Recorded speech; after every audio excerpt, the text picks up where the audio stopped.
Assalamualaikum warahmatullahi wabarakatuh. Waalaikumsalam. Nama saya Zakaria dari Desa Sukaraja, Kecamatan Suatake, Pangkalan Balai Pak. Tadi Ibu menerangkan masalah penyakit. Memang benar Bu, penyakit gugur daun itu salah satunya mengurangi getah. Terus di bawah karet atau bongkotnya bahasa kami itu ada kayak peta-peta putih itu Bu. Apa itu penyakit atau bukan kan? Terus kalau bisa yang ketiganya masalah pembekuan, itu kami baru tahu Bu. Kegunaannya untuk apa? Apa untuk poles atau untuk membeku getah? Kan itu. Intinya yang kami tanyakan masalah penyakit daun, itu yang kami harapkan apa solusinya, dan jamur raya putih kalau bahasa kami itu mati bongkot. Mati bongkot apa? Bawahnya mati, atasnya hidup. Nah itu Pak. Atu enak.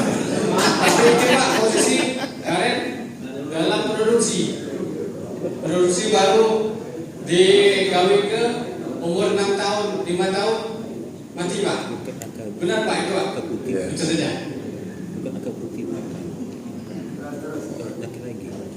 Ya, yang belakang silakan. Sudah dicatat oleh masing-masing narasumber. Baik, Assalamualaikum warahmatullahi wabarakatuh. Perkenalkan Pak, saya Yanto dari UBWB Konyosin. Ini ada beberapa hal yang kami sampaikan. Pak, yang pertama tadi terima kasih kepada Apkarindo Pusat yang telah berkonsolidasi dengan Pak Menteri Pertanian terkait revitalisasi Permentan nomor 38 tentang UBWB. Yang kedua pembentukan badan pengelola karet. Terus yang ketiga tadi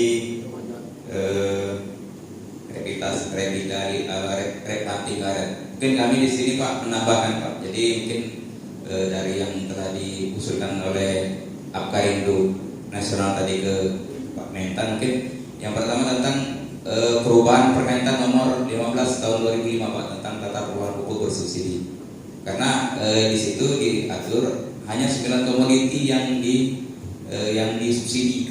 Nah, mungkin harapan kami Pak, karet ini bisa masuk ke 10 komoditi. Maksud kami bisa masuk ke komoditi yang ke-10. Nah, komoditi yang ke-10 bisa disubsidi oleh pemerintah untuk menerima pupuk bersubsidi. Terus yang kedua Bu, terkait yang tadi sama dengan Bapak yang dari Sukaraja, terkait pengendalian penyakit gugur daun. Jadi ini kami berharap ini supaya ada program yang kontinu gitu, yang secara berkelanjutan terus menerus, sehingga ini bisa terfasilitasi kami petani di bawah. Karena sering ini ada kegiatan-kegiatan ini pengendalian, cuma sebatas apa yang namanya tidak terlalu awal demplot lah, sekitar demplot dan tidak ada kontinuitasnya, sehingga sampai sekarang penyakit gugur daun ini sampai sekarang belum teratasi Bu. Jadi harapan kami itu tolong Bu bikin program yang benar-benar berkesinambungan sehingga penyakit ini bisa teratasi. Terima kasih Pak. Ya, yang depan Pak Haji silakan. Tolong ini mic. Terima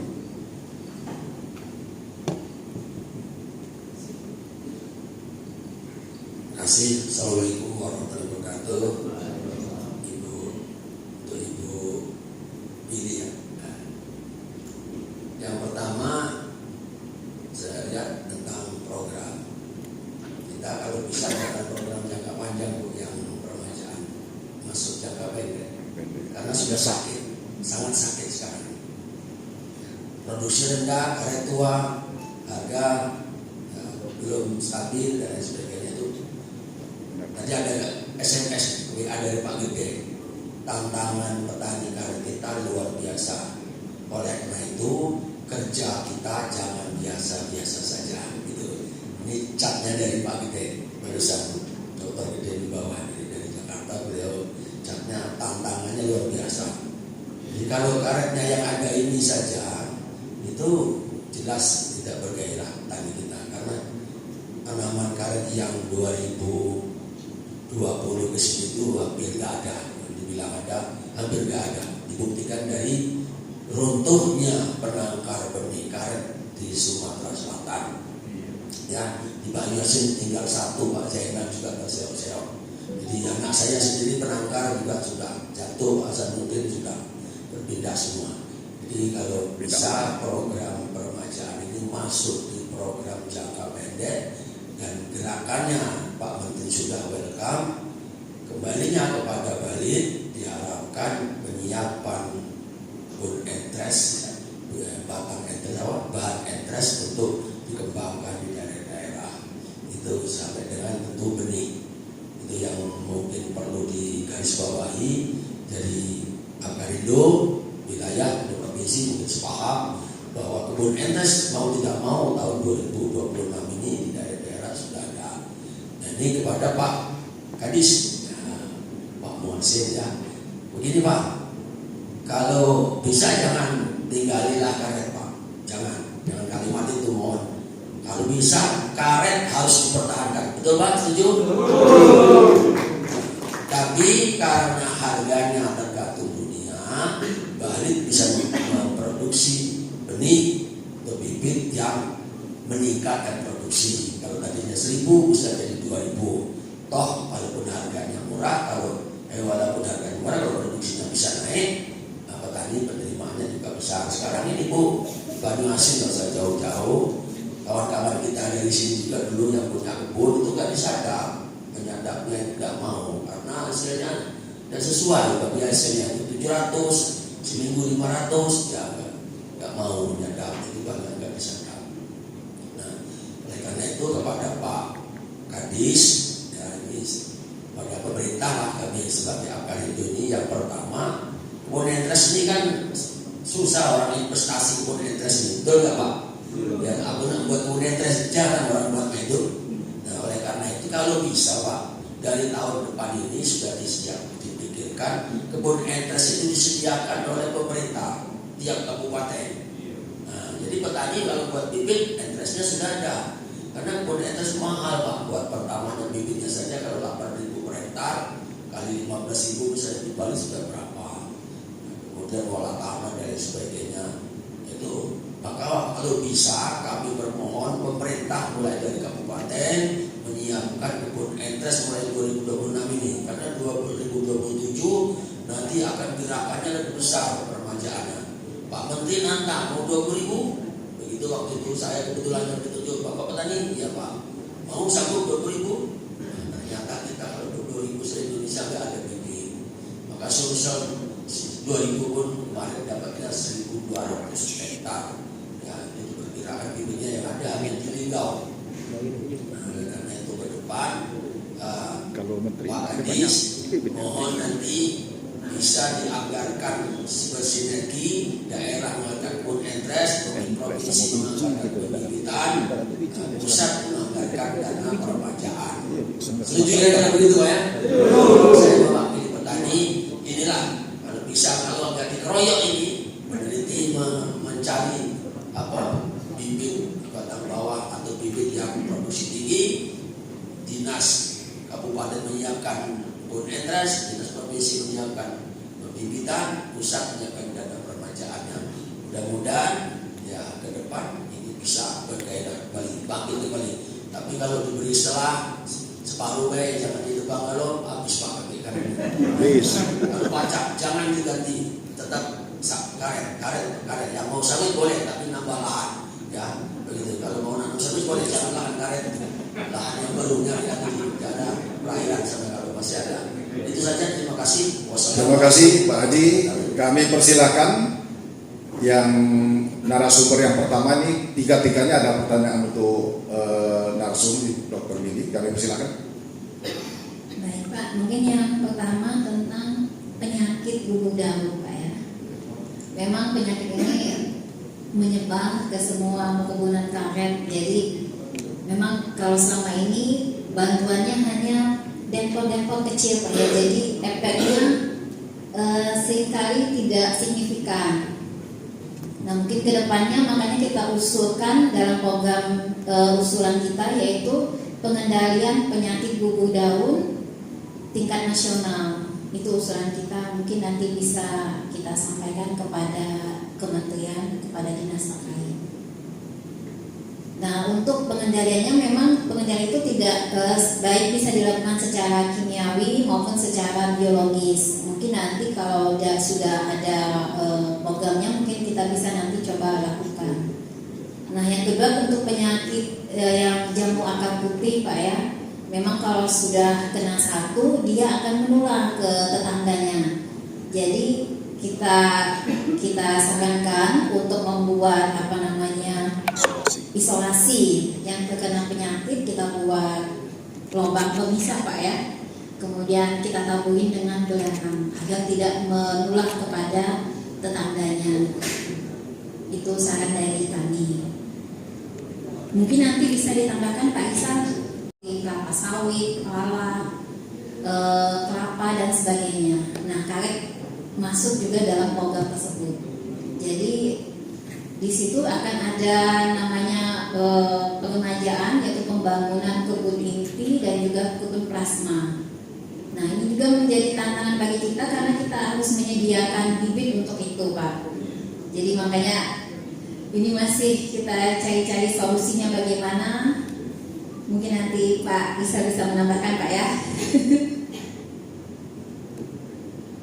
Nah mungkin itu saja. Ya. Baik. Yang kedua silakan, narsum yang kedua.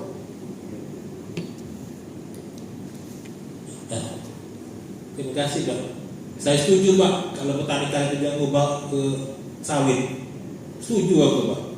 Tapi kalau di lapangan itu beda Pak.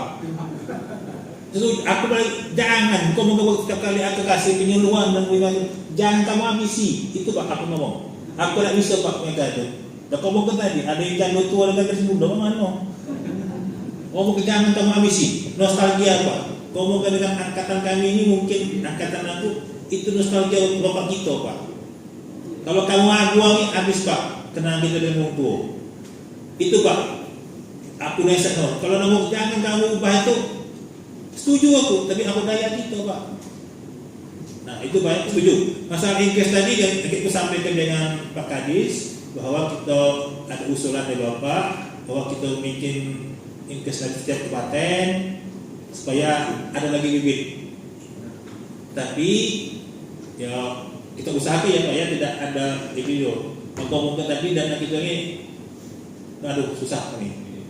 Ya, jadi kita selalu berdoa semoga apa yang kita usulkan itu 100 ikon kalau bisa dikabulkan 20. Izin menambahkan kalau yang tadi masalah jamur akar putih Pak, memang itu metode penyebarannya itu lewat tanah Pak. Jadi sekali sudah terinfeksi itu akan menjalar lewat akar. Salah satunya cara mitigasinya yaitu buat parit isolasi. Parit isolasi di antara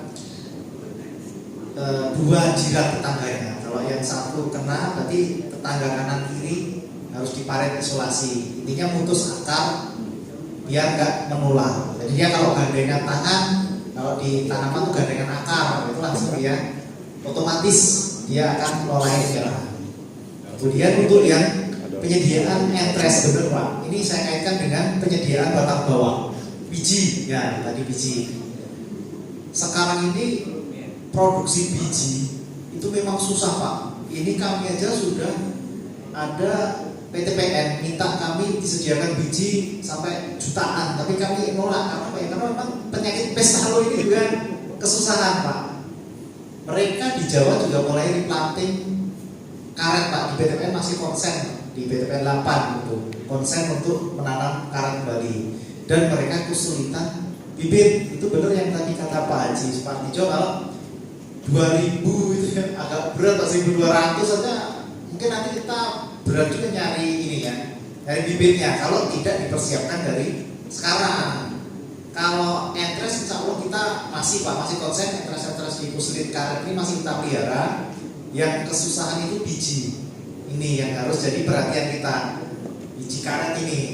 Dan memang kalau tadi dari Pak dari disebut tadi banyak perusahaan Pak yang di Korea, Belanda orang juga ke sini.